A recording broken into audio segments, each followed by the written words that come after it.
역대하 3장 1절의 말씀을 저와 여러분들이 함께 봉독하도록 하겠습니다.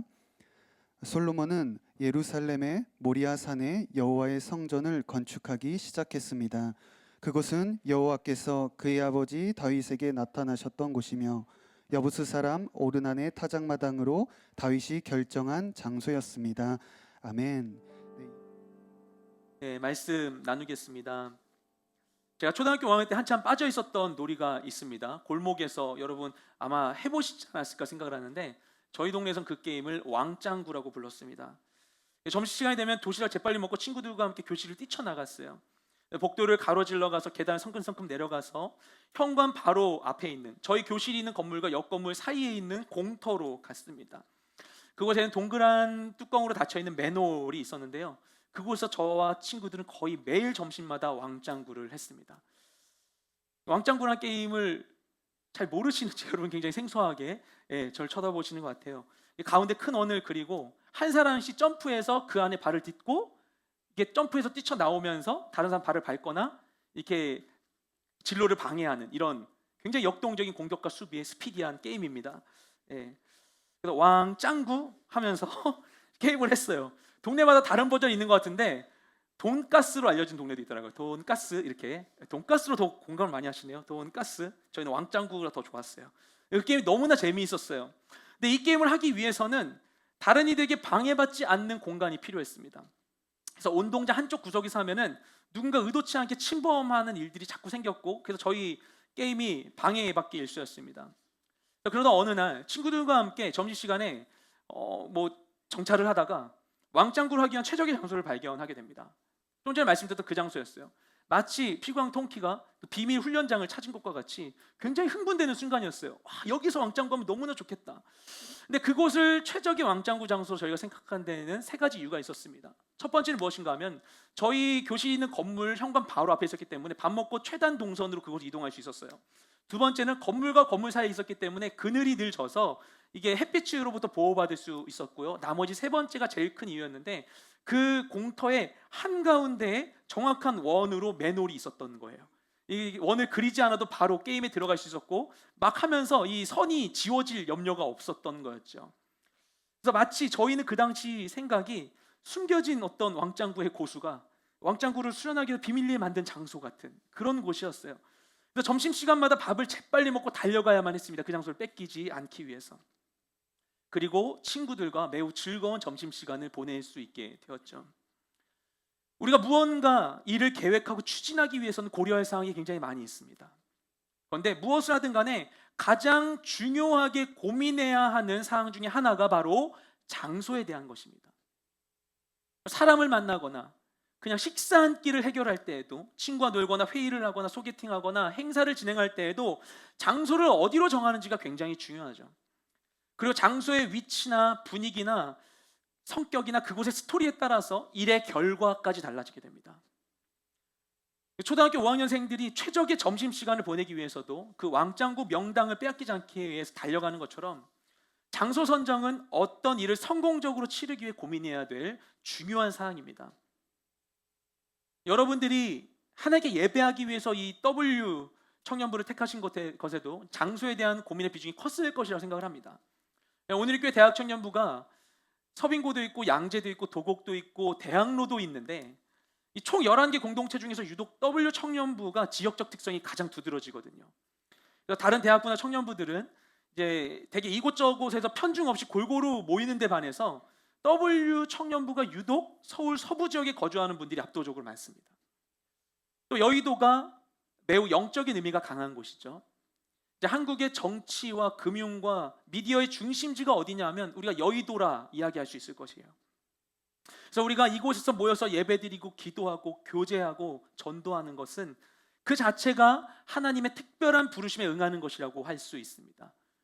특히 이곳이 주말이 되면 상권들까지 다 조용해지는데 모두가 비운 이곳 가운데 공동화 현상으로 비운 이곳에 우리는 모여서 예배로 이 공간을 채우는 것이죠. 지난 3월 중에 코로나19 바이러스 중에서 우리가 모이지 못하고 있던 중에 W 청년부 이 장소 이전 1주년을 지나게 되었죠. 비록 우리가 함께 모여서 기쁨과 감사를 나누지 못했지만 이 멘토님들 정성으로 각자에게 보내주셨던 그 코로나 구호 키트 가운데 1주년 수건을 보내드렸었습니다. 그리고 우리가 감사 영상을 함께 나누면서 그 의미를 되새길 수 있었죠. 그래서 우리 공동체를 보면 우리 공동체 안에는 이 장소의 소중함에 대한 정서적인 공감대가 각별한 것 같습니다. 하나님께서 주신 비전을 따라 여의도로 나와서 예배를 개척했고, 오랜 시간이 지나서 예배 장소를 더 유지할 수 없었던 중에도 함께 기도로 간구하며 하나님의 도우심을 따라 결국에 어떻게 보면 기적적으로 이곳에서 예배를 이어갈 수 있게 되었습니다. 이곳에 더 이상 예배할 수 없을 것만 같은 상황에서도 하나님은 이 장소를 허락해 주셔서 우리의 예배가 이어지게 해주셨어요. 우리가 그것을 몸소 체험했죠. 그래서 이 과정을 통해서 하나님께서는 이곳에서 예배받기 원하신다라는 것, 하나님이 이곳 여의도에서 이 땅에서 예배받기 원하신다라는 것을 우리가 알 수 있게 되었습니다. 예배받기 원하시는 하나님께서도 우리가 예배를 드릴 때 우리가 예배드리는 그 장소를 소중히 생각하시는 것입니다. 그런데 이런 하나님의 성향이 성경에도 드러나 있죠. 구약의 스토리들을 관통하는 여러 주제 중에 하나는 바로 장소에 대한 것입니다. 하나님은 온 세상을 창조하실 때 이 보이는 세계 가운데 땅을 지으셨습니다. 그러니까 처음부터 하나님께서는 그분이 만드신 세상 안에 공간적인 개념을 넣으셨죠. 그리고 정확히 어디인지는 알 수 없지만 성경에 기록되기로는 동방의 에덴이라는 곳에 동산을 만드십니다. 그리고 처음 하나님이 지으신 인간인 아담과 하와를 이 구별된 장소에서 살게 해주세요. 그리고 이들이 범죄하자 하나님께서 이들에게 내리시는 벌이 무엇이냐면은 이 장소에서 내보내는 것이었습니다. 에덴의 동편으로 가게 하시죠. 이와 아브라함을 부르신 하나님께서는 그에게 본토 친척 아비집을 떠나 내게 지시할 땅으로 가라라고 말씀하세요. 훗날 이집트에 있는 이스라엘 백성들은 이집트에서 벗어나게 하시고 광야를 지나서 가나안으로 가게 하십니다. 그리고 가나안을 정복하고 다윗 때 예루살렘을 탈환하고 솔로몬은 이곳에 성전을 짓게 하시죠. 이스라엘 백성이 포로로 끌려간 후에도 결국 이들을 예루살렘에 다시 돌아오게 하시고 이곳에 성전을 세우고 하나님 향한 예배가 회복되게 하십니다. 이 모든 과정 가운데에서 하나님께서는 특정한 공간을 택하시고 그곳에 중요한 의미를 부여하셨어요.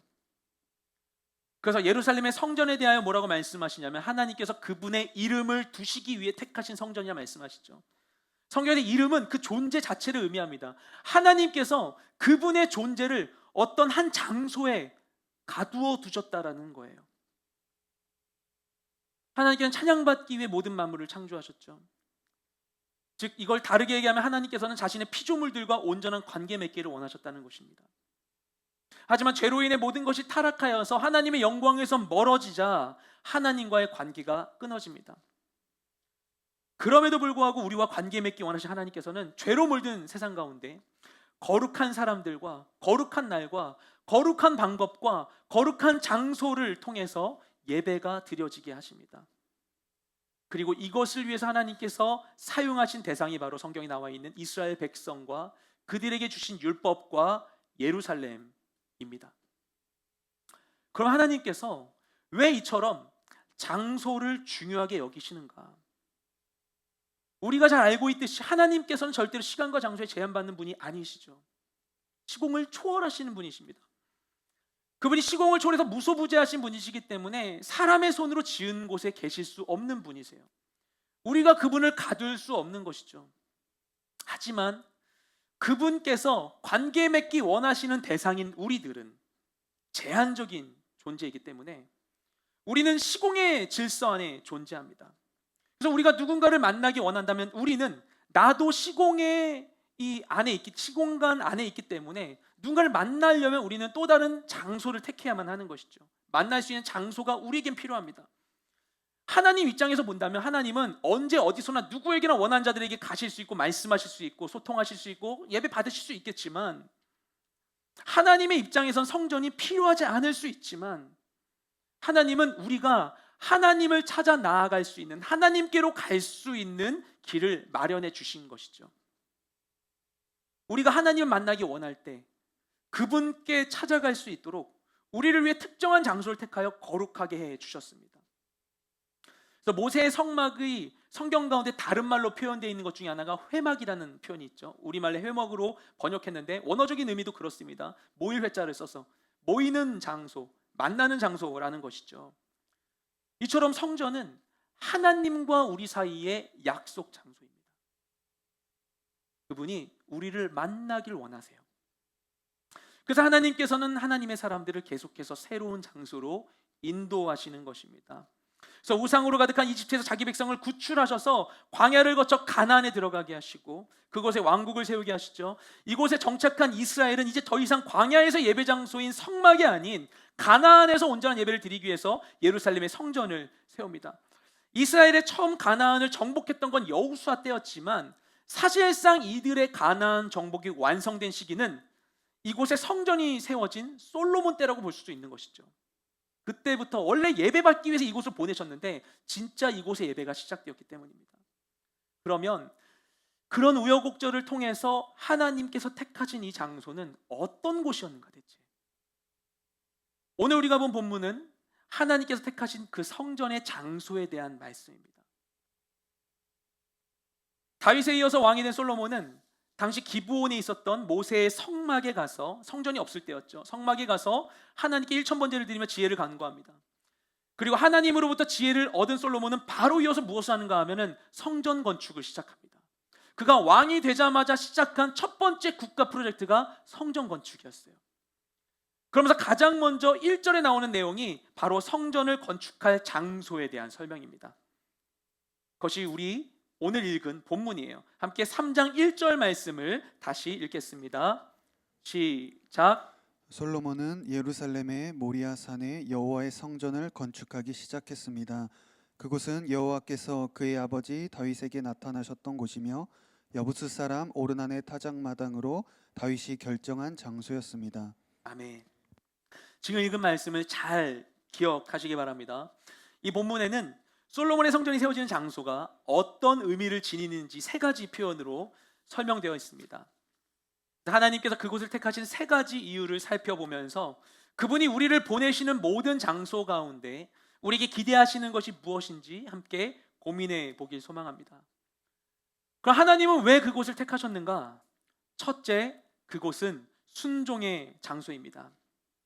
방금 읽은 말씀 역대 우리 3장 1절 말씀의 앞부분을 보면 솔로몬이 여호와의 성전을 건축한 장소를 예루살렘의 모리아산이라고 표현하고 있습니다. 근데 이것을 히브리어 원문으로 보면 그냥 모리아라 써 있지 않고 함모리아 이렇게 써 있어요.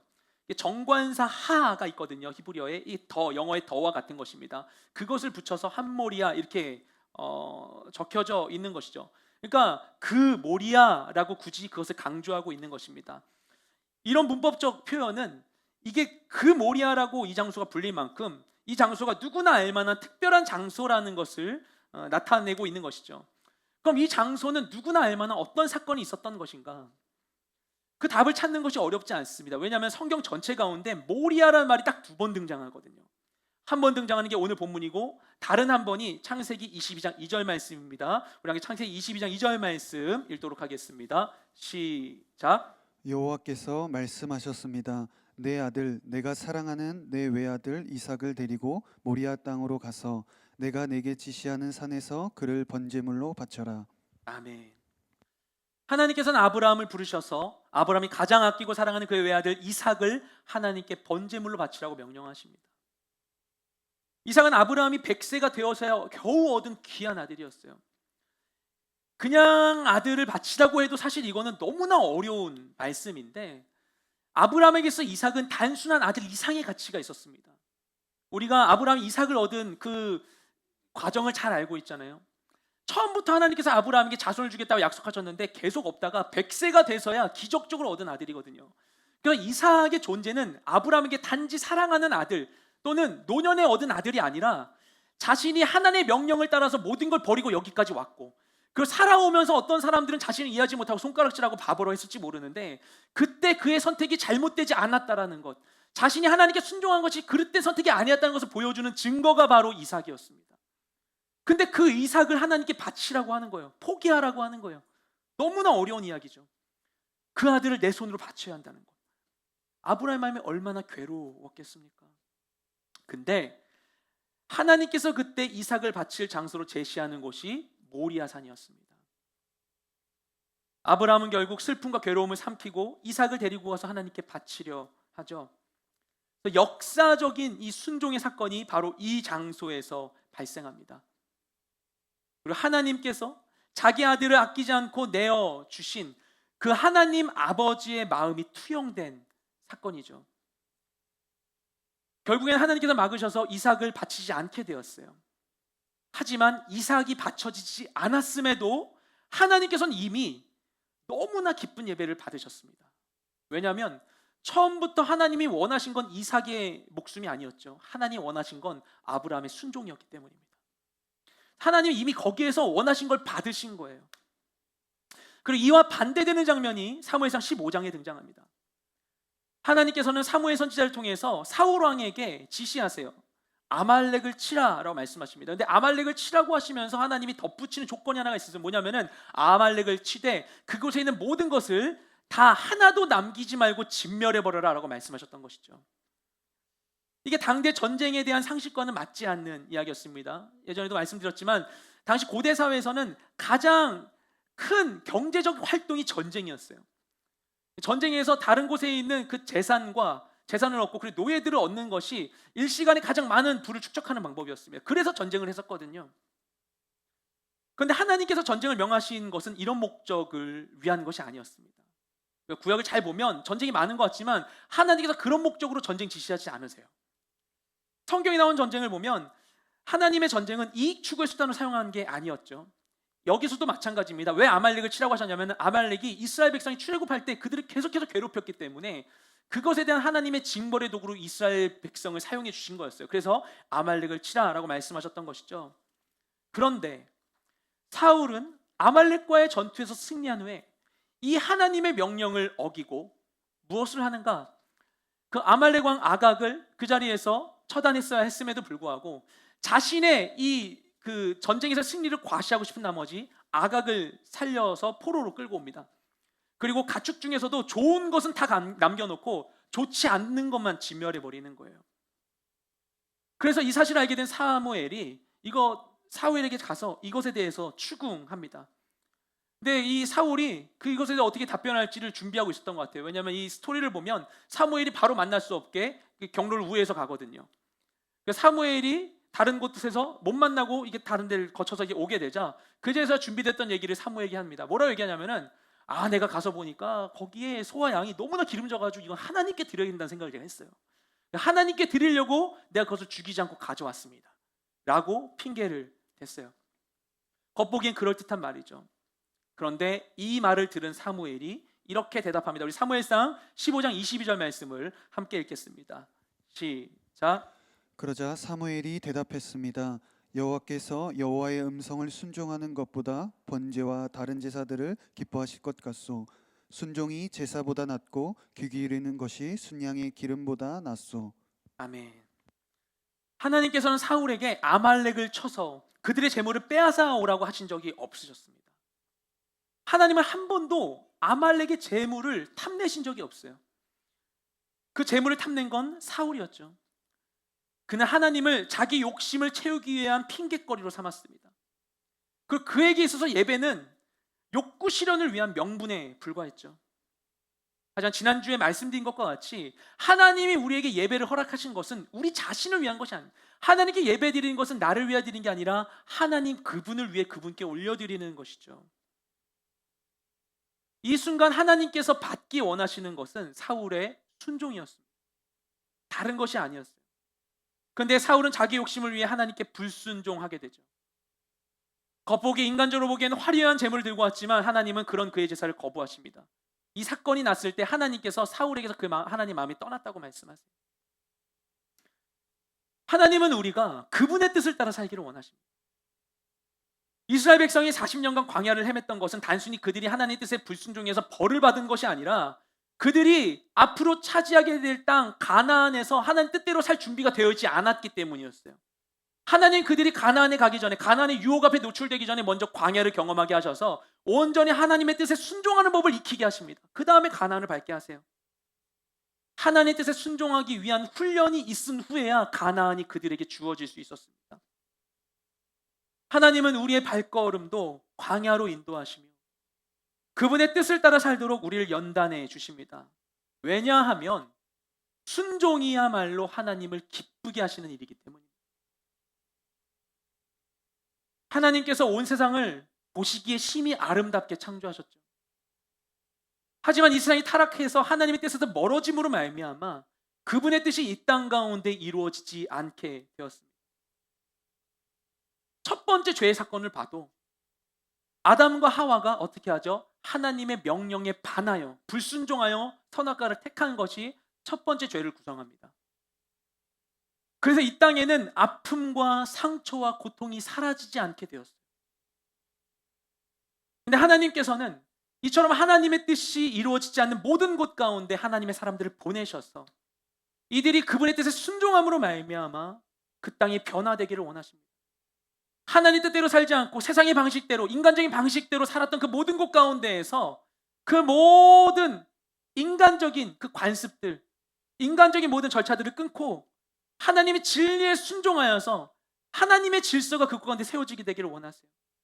하나님이 예배하기 받기 원하신 모든 곳 가운데 그분의 뜻이 이루어지기를 원하십니다. 그래서 하나님은 우리를 우리 각자의 삶의 자리로 보내시는 거예요.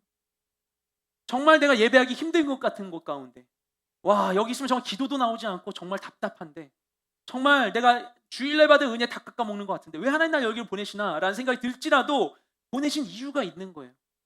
거기서 진짜 예배자가 필요하기 때문에, 거기서 진짜 하나님 뜻대로 사는 사람이 필요하기 때문에, 그 법을 따라 살 때 그때 하나님의 나라가 그곳 가운데 그 통치가 이루어지는 것이기 때문에 우리를 보내시는 것이죠. 왜 보내시는가? 한마디로 얘기하면 그곳에서 순종하라고 보내시는 것입니다. 거짓된 세상의 질서가 아닌, 나의 방식, 익숙했던 방식, 인간적인 방식이 아닌 진리의 말씀에 순종할 때 이 순종을 위한 우리 모든 노력과 헌신과 결단이 하나님을 기쁘시게 합니다.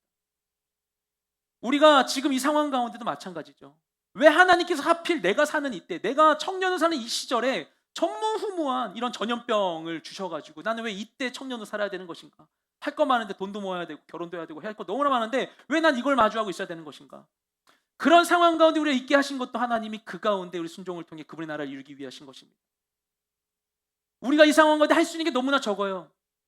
우리가 뭐 엄청난 엄청난 결정할 수 있는 권위를 갖고 있지 않을지라도 내 삶에 내가 주어진 곳 가운데 내가 할 수 있는 작은 결정, 작은 선택 하나하나가, 그러니까 옆 사람에게 내가 해줄 수 있는 친절을 베푸는 것 하나가, 그것이 그 작은 순종을 통해서 내가 있는 곳 가운데 하나님의 나라와 질서가 세워지게 되는 것입니다. 그것이 하나님을 기쁘시게 하고 그 순종의 행위가 세상을 변화시키는 것이죠. 최근에 이 코로나 사태 가운데서도 우리가 할 수 있는 게 뭔지 우리가 고민해 봐야겠습니다. 아까도 얘기했지만 우리 앞으로 다음 순모임 때 이걸 나누겠다고 얘기했었는데 우리 고민해 볼 필요가 있는 것이죠. 어제 제가 아는 한 선교사님께서 카톡을 보내셨어요.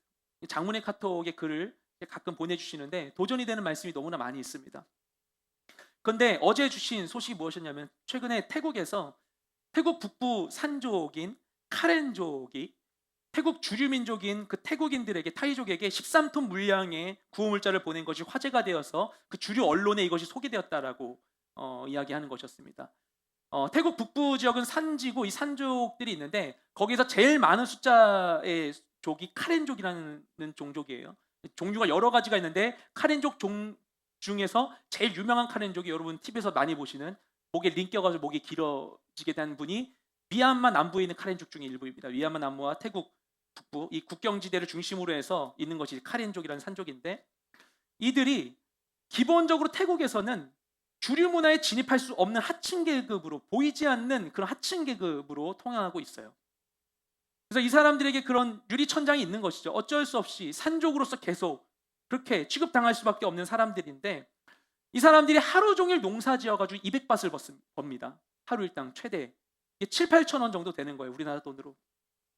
그런데도 그들이 자신들보다 부유한 이 태국 사람 타이족을 섬길 수 있었던 이유가 한 가지 있습니다. 그것은 바로 그들이 크리스찬이었기 때문이에요. 카렌족의 25%가 태국 카렌 침례총회에 속해 있는 크리스찬들입니다. 그래서 이 교회가 중심이 되어서 자신들에게 있는 것을 모아서 그 타이족들, 태국 사람들 자신들도 부족한데 그들에게 이것을 전해준 거예요. 자신이 농사지은 것을 모아서. 로드니 스타크라고 하는 학자가 기독교의 발흥이라는 책에서 초기 기독교의 성장을 사회과학적인 관점으로 해석합니다. 어떻게 로마 시대 당시에 이 소수였던 기독교가 로마에서 지배적인 신앙으로 부상할 수 있었던 것인가? 참 놀라운 사건이거든요. 그렇게 될 수밖에 없었던 이유가 로마 시대에 있었던 두 번 있었던 큰 이 전염병 사태 때문으로 분석을 합니다. 이 역병이 창궐하던 시대에 로마에 있는 수많은 사람들은 서로 제 몸 가누기에 급급했을 때 기독교인들은 이들과 다른 행보를 보였던 것이죠. 이 당시 소수였던 기독교인들의 헌신과 희생과 사랑과 구제가 그 시절 로마의 사회를 지탱했기 때문에 기독교가 그때 급성장할 수 있었다라고 합니다. 그리고 이 분석을 하는 이 유명한 학자는 비그리스도인이에요. 그런데도 이처럼 분석을 내었던 것이죠.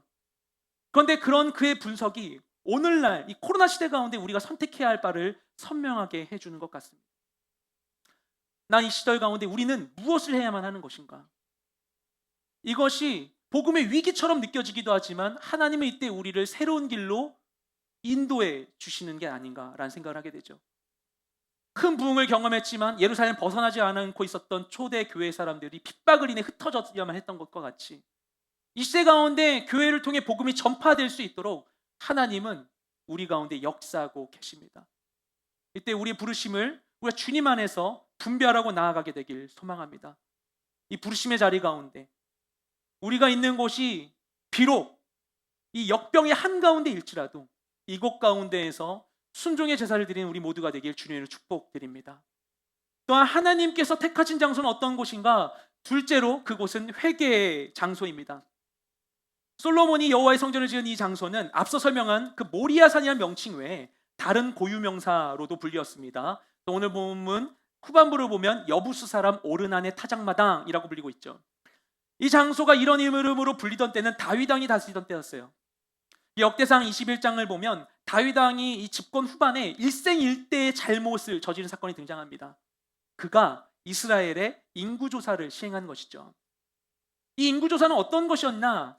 당시 인구조사의 결과를 보고한 부분을 읽어보면 이때 보고를 할 때 이스라엘 전체 인구수를 보고하지 않습니다. 요압이 보고할 때 칼을 다룰 줄 아는 군사의 숫자가 이스라엘의 110만이다 이렇게 얘기를 합니다. 그러니까 군사의 숫자를 확인하는 것이었어요.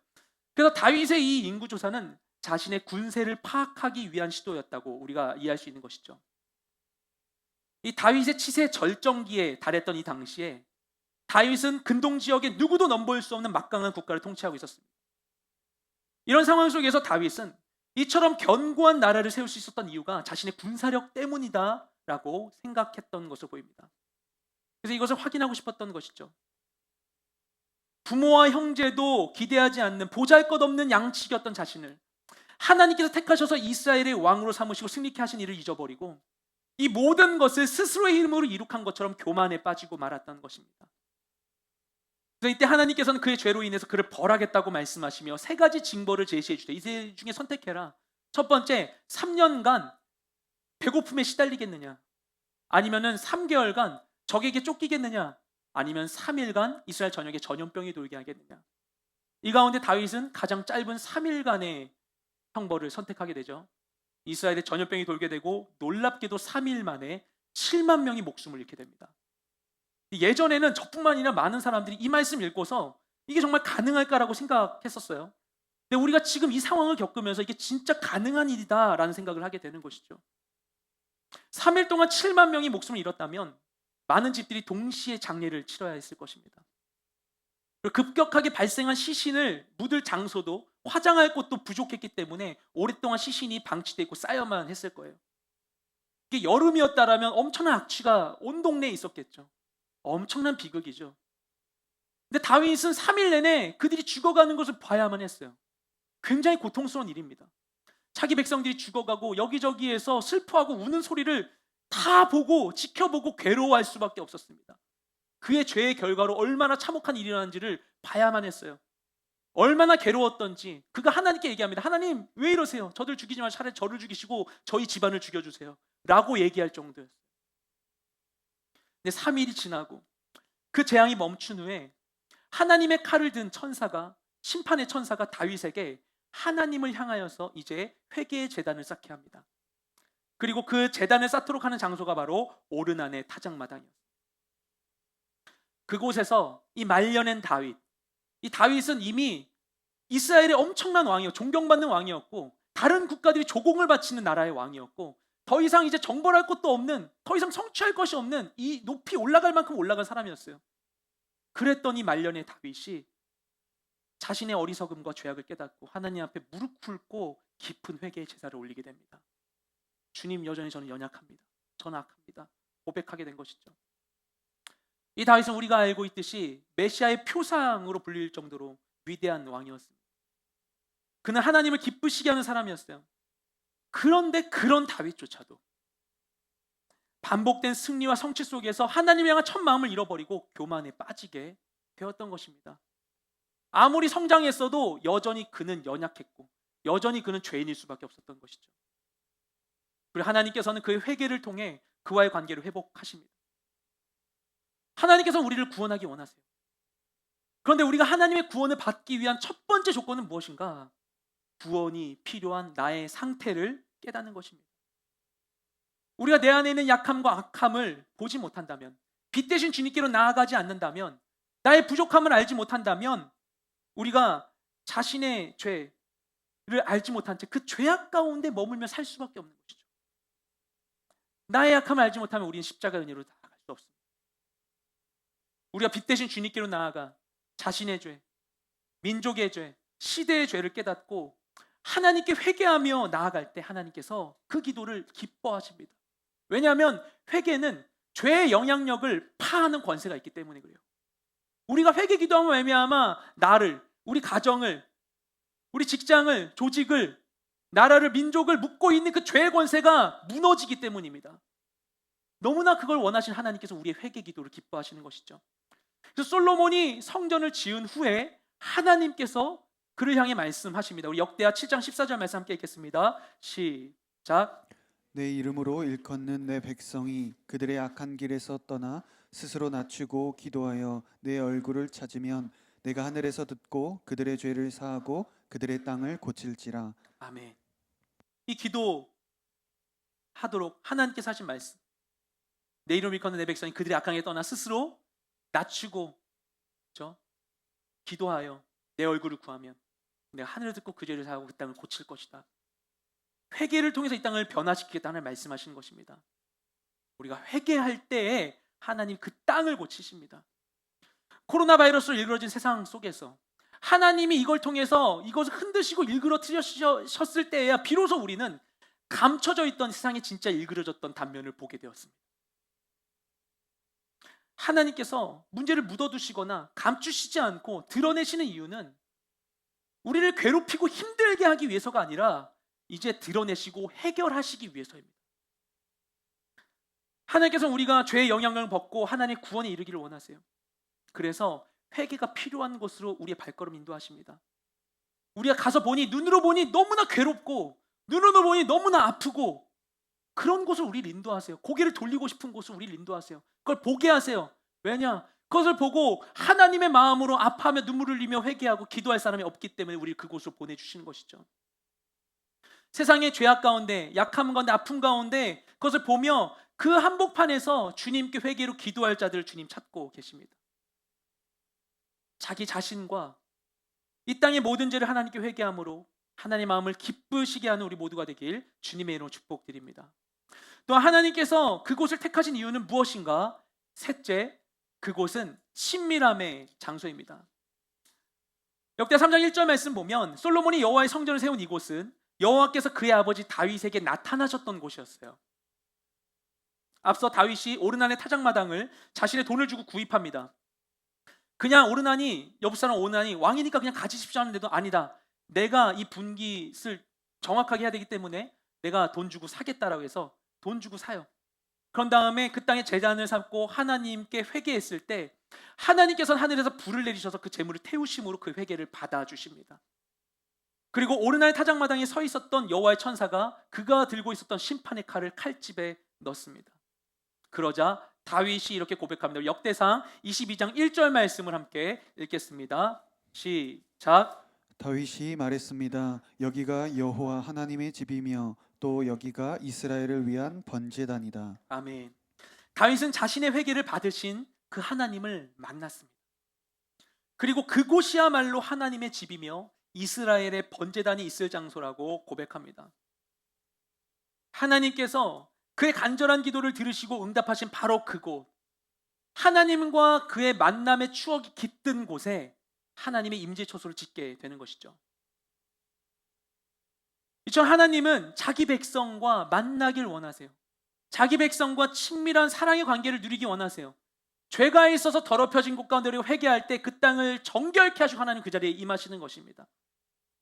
나중에 다윗이 이전에 왕이 되어서 자기 왕궁 먼저 짓거든요. 백향목궁을 짓고 나서 어느 날 뭐 하는 일 없을 때 궁에 그냥 누워가지고 궁을 감상하고 있었던 것 같아요. 잘 지었다. 역시 얘가 일은 잘해. 뭐 이렇게 하면서 벽지 예쁘네. 벽지는 어디 거야? 하면서 막 하게 좋아했겠죠. 근데 이렇게 한창 좋아하고 있던 중에 문득 새로운 아이디어가 떠오릅니다. 내가 집 지어서 너무나 좋은데 하나님께도 성전을 지어드리면 좋겠다라는 생각을 하게 돼요. 그때 그 다윗의 고백을 들은 하나님께서 다윗에게 말씀하십니다. 내가 들판에서 양치고 있던 너를 불러가지고 이스라엘 왕으로 삼은 거야. 너 기억하지? 이러시는 거예요.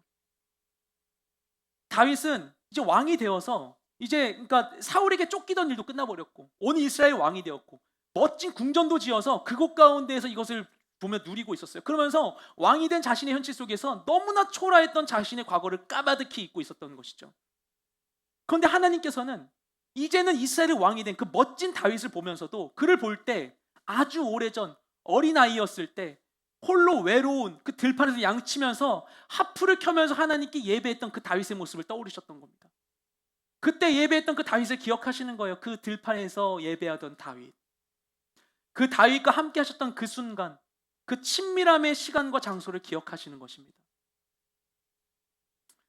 제가 저희 아이들을 보면 물론 아이들이 지금도 한참 어리지만 얘네들 깐나내기 때 분유 타서 먹이고 막 밤에 막 안 자고 엄청 막 끙끙대거든요. 막 울고 난리를 치는데 그러면 막 졸린데도 막 지치도록 애들을 막 달래가면서 재웠던 일들이 생각이 납니다.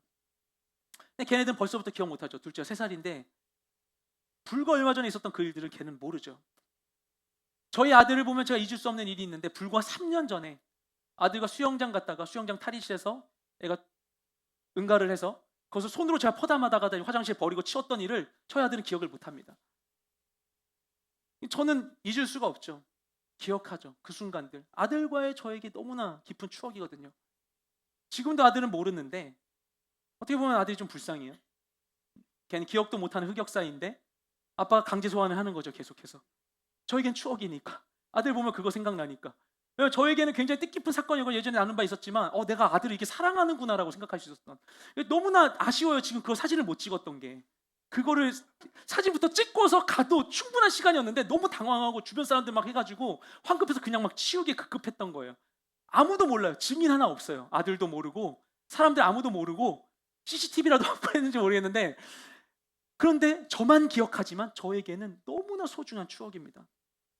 언젠가 저희 용아가 커서 지가 새로운 집에 들어가가지고 내 집 좋다 하면서 등 따시고 배부르다 하면서 생각하겠죠. 아빠, 우리 아빠 집에 보일러 놔드려야겠다 생각할 때 그냥 아빠 보일러 괜찮아 얘기하면 제가 얘기하죠. 야, 너 맨날 그 거기다가 탈의실 똥 쌀 때 내가 그거 손으로 치웠어 라고 얘기하면서 얘기하겠죠. 아들은 모르겠지만 저는 그것을 기억하는 거죠. 아들과의 저의 모든 추억의 시간들을. 그 친밀한 추억들을 지울 수 없고 그 추억 속에 살아가는 것입니다. 우리 공동체도 마찬가지죠. 서로 만날 수 없던 지난 몇 주간 얼마나 우리 공동체와 전국빌딩 이곳의 예배가 그리웠습니까? 우리의 결핍이 우리가 이곳에 예배할 수 없는 것이 예배의 이 소중한 시간들의 가치를 더 드러내 주었어요. 온라인으로 예배를 드리게 되는 것이 결정되었을 때 어떤 지체는 카톡으로 이제 나는 어디서 노냐고 하면서 굉장히 슬퍼했었던 것이 기억납니다. 정말 신기한 것은 우리가 오랜만에 얼굴을 봤는데도 계속 봤던 것처럼 느껴지는 것이죠. 이곳에서 함께 울고 웃으며 기도하고 찬양하고 예배하고 교제한 추억들을 우리가 어떻게 쉽게 잊을 수 있겠습니까? 근데 중요한 사실은 무엇인가 하면 하나님도 그것을 잊지 않으신다는 것입니다. 그분과의 친밀함의 시간들, 그 기억, 그 장소를 하나님도 잊지 않으십니다. 하나님 향해 우리가 드리고 있는 그 모든 고백의 순간들, 아팠던 순간들 하나님도 기억하십니다. 그 하나님은 우리와 오늘도 그 추억을 쌓기 위하여서 우리가 있는 모든 곳 가운데 함께 하시고 그곳 가운데 우리가 하나님을 찾기를 원하십니다. 우리가 하나님 앞에 나아가 하나님 힘들어요. 하나님 도와주세요. 하나님 보고 싶어요. 하나님 알고 싶어요. 감사해요 라고 고백하게 되기를 원하시는 것이죠. 그리고 우리가 그곳 가운데 그분을 찾고 그분께 고백하면 하나님은 우리의 모든 고백을 들으시고 반드시 들으시고 응답해 주십니다. 그분은 우리 가까이 계신 우리의 하나님이시죠. 하나님은 우리를 보내신 곳에서 우리가 가 있는 우리가 발 디디고 있는 모든 곳 가운데에서 이와 같은 친밀한 우리의 고백을 받기 원하십니다. 이 모든 상황 속에서 우리를 살피시는 그분과 함께 깊은 친밀함이 누리는 우리 모두가 되길 주님의 이름으로 축복드립니다. 하나님께서는 찬양받기 원하셔서 한 장소를 택하셨어요. 그것은 아브라함이 하나님께 자신의 가장 귀한 것도 아끼지 않고 내어드린 곳이고요. 그리고 다윗이 자신의 죄를 참회하며 예배했던 곳이고 하나님께서 그 예배를 받으시고 기도에 응답하신 곳이었습니다. 이 장소에 쌓여있는 그 스토리가 성전의 기능이 무엇이며 참된 예배가 무엇인지를 짐작하게 합니다. 하나님이 우리에게 원하신 예배는 순종과 회개와 친밀함으로 이루어지는 것입니다. 하나님께서는 자신의 백성을 새로운 장소로 인도하세요. 그들이 이집트로 갈 때에도, 광야로 갈 때도, 가나안으로 갈 때도, 포로로 끌려갈 때도, 다시 예루살렘으로 돌아올 때도 그 모든 여정의 목적은 하나님을 예배하는 것이었습니다. 지금 우리도 어디론가 가고 있죠. 어디로 가지 못한 채 가고 있어요. 내 의지를 떠나서 누구도 피할 수 없는 여정에 그냥 우리는 지금 가고 있어요. 목적지를 알 수 없는 여정 가운데 어디로 가는 걸까? 어디까지 가는 건가 알지 못한 채 우리도 계속 나아가는 시대 가운데 있습니다. 우리를 마주하고 있는 이 상황이 우리를 결국 어디로 인도할지 알지 못해서 그것이 우리를 두렵게 만들기도 해요. 하지만 우리가 이르게 될 그 장소가 어딘지 우리가 알지 못할지라도 그래도 우리가 분명한 한 가지 사실을 알고 있습니다. 우리를 인도하신 하나님께서 그곳에서 원하시는 것이 무엇인가? 그건 우리가 알고 있죠. 그곳은 하나님을 향한 온전한 예배가 드려지는 것입니다. 그분은 우리가 가게 될 곳이 어디든지 그곳 가운데에도 하나님이 기뻐하실 성전이 세워지기를 원하십니다. 그분이 우리를 보내시는 인도하시는 모든 곳 가운데 내가 알지 못할지라도 심지어 코로나19가 사라지지 않고 있는 이 땅 한가운데에서도 하나님을 위하여 그분이 기뻐하실 만한 거룩한 성전을 세우는 우리 모두가 되시기를 주님의 이름으로 축복드립니다. 지금 그 마음을 담아서 제가 여러분 대표해서 기도하겠습니다. 하나님,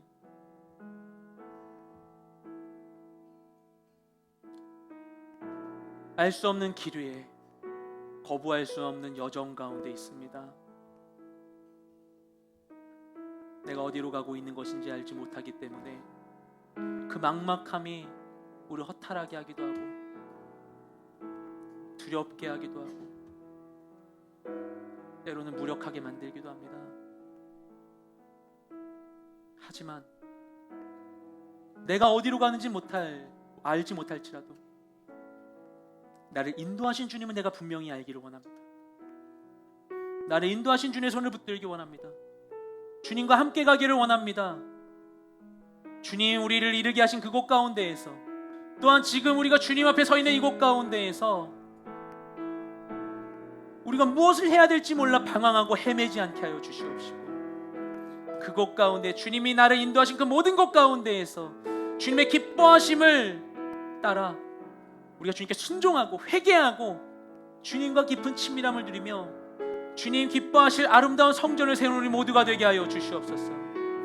아버지, 우리 가운데 함께 하여 주셔서 주님께 거룩한 성전을 세우며 그곳 가운데 주님의 이름을 드리며 높이며 주님 찬양할 때 그곳 가운데 주님 보좌에 좌정하시고 임하시고 다스려 주시어서 하나님의 놀라우신 통치와 인도하심을 경험하는 내가 되게 하여 주시옵소서. 우리가 있는 그 모든 것 가운데 하나님의 뜻이 하늘로부터 임하게 되는 것을 경험하는 우리 모두가 되게 하여 주시옵시고, 그런 이 모든 상황, 코로나19 모든 상황 될 수 있도록 주님 우리 가운데 함께하여 주시옵소서. 그렇게 하실 주님을 믿사오며 우리 모든 기도를 살아계신 예수님의 이름으로 기도드렸습니다. 아멘. 시간 다 같이 일어나셔서 하나님께 봉헌으로 나아가기 원합니다.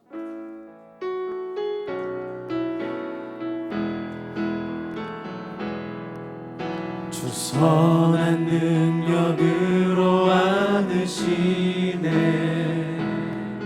그 크신 팔로 날 붙드시네. 절망 속에도 흔들리지 않고 사랑하는 주 얼굴 보아리. 선한 능력으로 일어서리. 주만 의지하리 믿음으로. 우린 고대 안에 주 오실 그날 영광의 새날을 맞이하리. 이전에 괴로운 날 애워싸고 고난의 길을 걷는다 해도 주님께 모두 맡긴 우리 영혼. 끝내 승리의 날을 맞으리. 선한 능력으로 일어서리. 주만 의지하리 믿음으로. 우리 고대 안에 주 오실 그날 영광의 새날을 맞이하리. 주님이 마신 고난의 쓴 잔을 우리도 감사하며 받으리. 주님의 남은 고난 채워가며